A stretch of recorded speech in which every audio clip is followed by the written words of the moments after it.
yeah, you have some people who are nice and some who are not that nice, but I've been fortunate enough to work with some very good colleagues, collaborators in my career. I have spoken to many colleagues here since I started working at this university. And the ones that I have acknowledged here are those who, with whom either I have written any joint grants, or we have exchanged some ideas and taken a step further by got some early results that make a case for further research. So, yeah, there may be people that are not, whose names are not there, but the criteria I had was that either we have a joint grant or we have some early results together. And finally, I would like to acknowledge my research group. It's been an extremely wonderful experience of having worked with some brilliant young people. And as an academic, this is the most satisfying experience.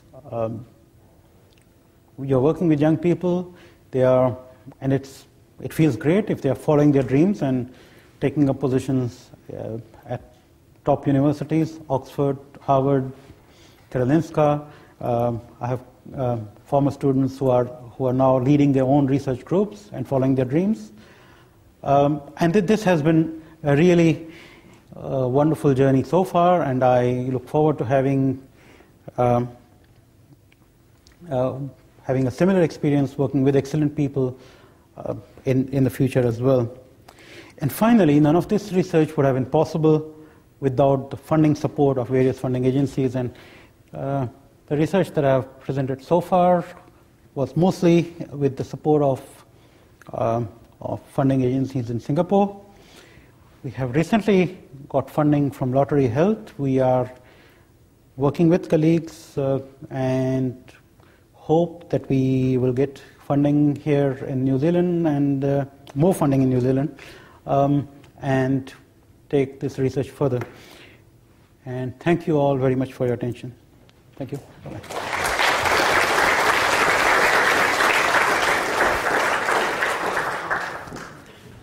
Thank you, Madhav, for your lecture. We've now got about 15 minutes for comments, for questions to Professor Bhatia this evening. Are there any questions, comments to start with? I'll start with a question. I could follow in more acute illness like sepsis or burns how the process could work. What I'm less certain about is in chronic conditions.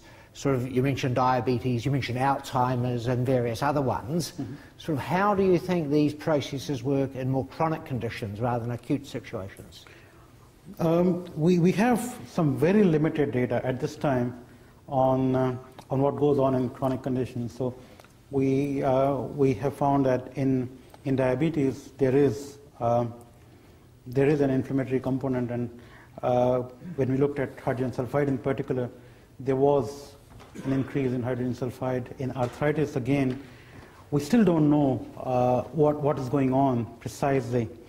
We do know from limited data that we have that it is playing an important role, but precisely what it is and what's going on, that's still subject of further investigation.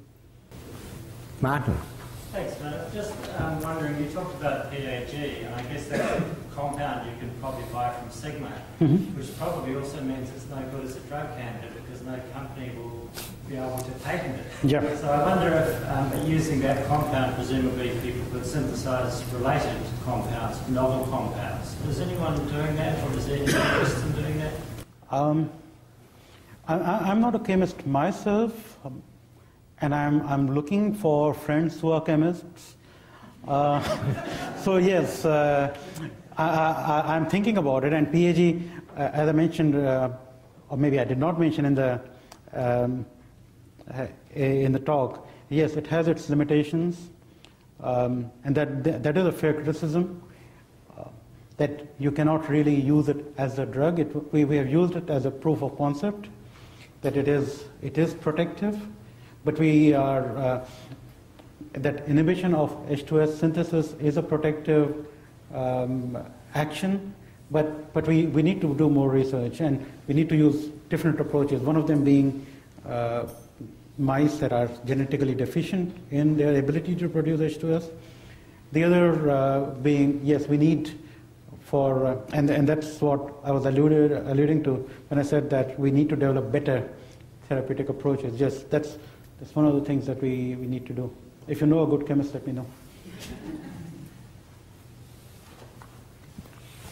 Robin. I'm sitting behind Steve, and he's looking at him. It's making me think of these artificial noses that Christchurch is well known for.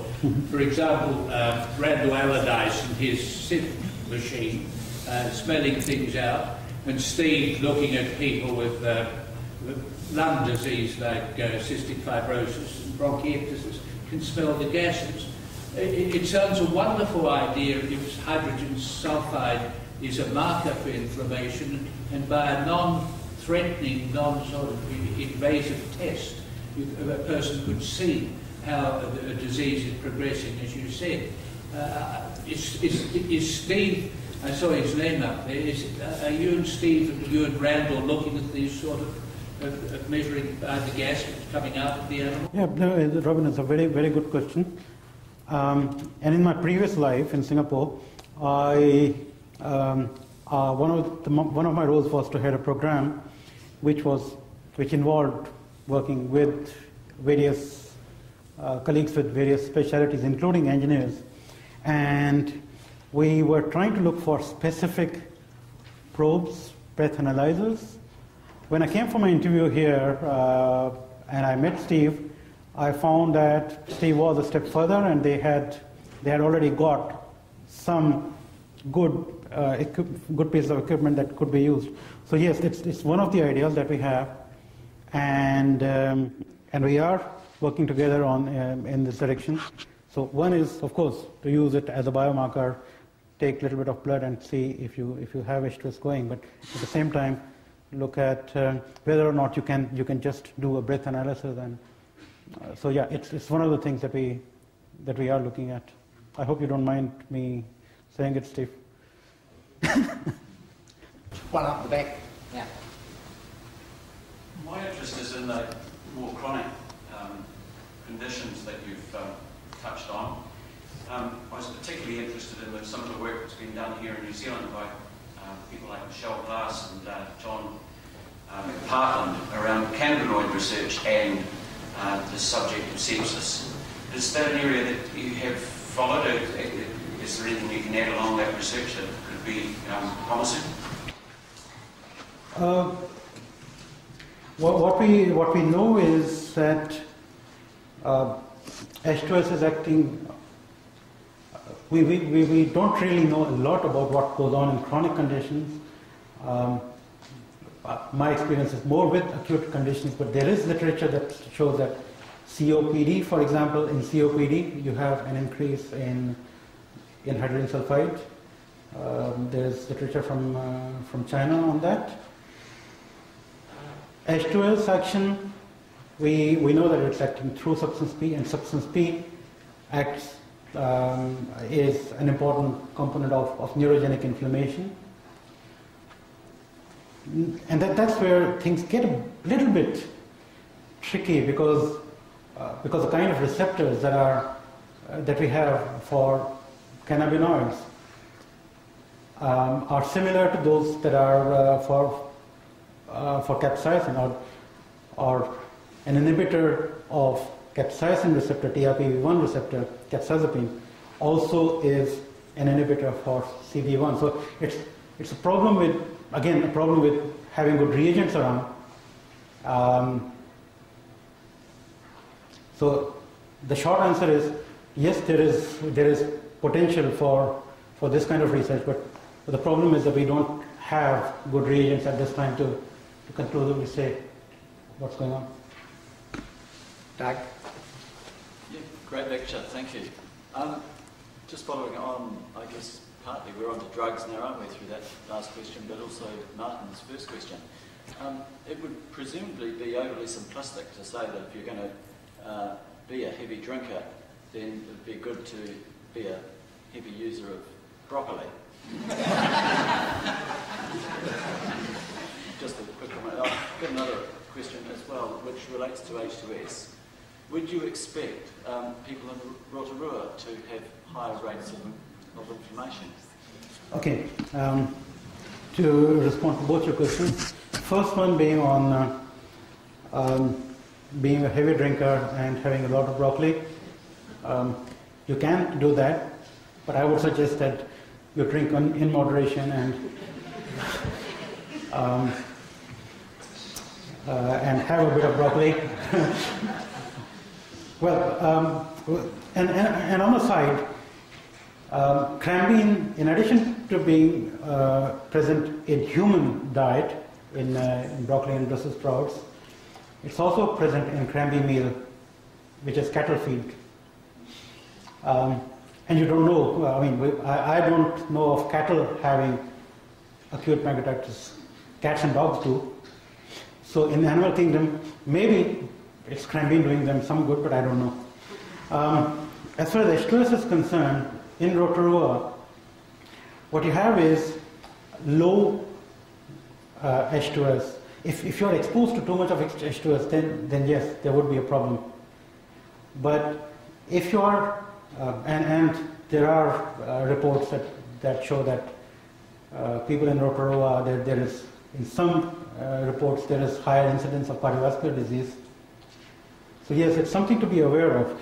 But the other side of the story is, just to make things confusing, when you have a slow, controlled releasing, H2S releasing drug, and there are some that we have tested and the other colleagues have tested, they see there is a protection against inflammation. And the reason for that protection is, there is one paper in which it has been looked at. The reason is that what we have is an inhibition of endogenous H2S formation. So when you're giving very low dose of H2S, what you have is an inhibition of H2S formed in the body, and that could be why you have a protection.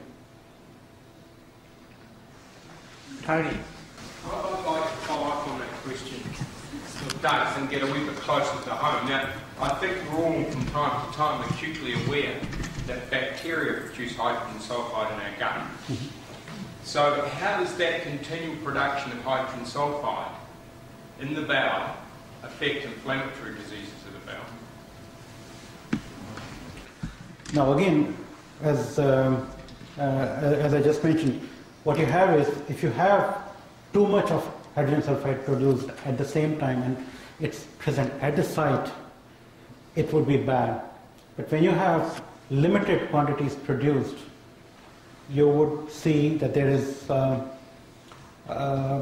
inhibition of endogenous hydrogen sulfide formation, and that would cause protection. Now that is again too simplistic, as you know, and we have been trying to look at what sulfide species, polysulfide species are present at the site where inflammation is taking place. So we still don't know a lot about it. The simplistic answer is, the simple answer at this time, on the basis of knowledge that we have at this time, is that when you have H2S, limited quantities of H2S released, what you see is inhibition of endogenous H2S formation. That could be protected. For example, if you consume garlic, limited quantities of garlic are considered good, but if you consume too much of it, then I don't know if you can, how you will take it. So garlic again contains slow H2S releasing agents. That just confuses things a bit more, but that's what... Perhaps with that lecture, we'll bring that to a close. Thank you very much for your lecture, and we'll look forward to seeing many of you in the weeks to come. Thank you very much. Thank you.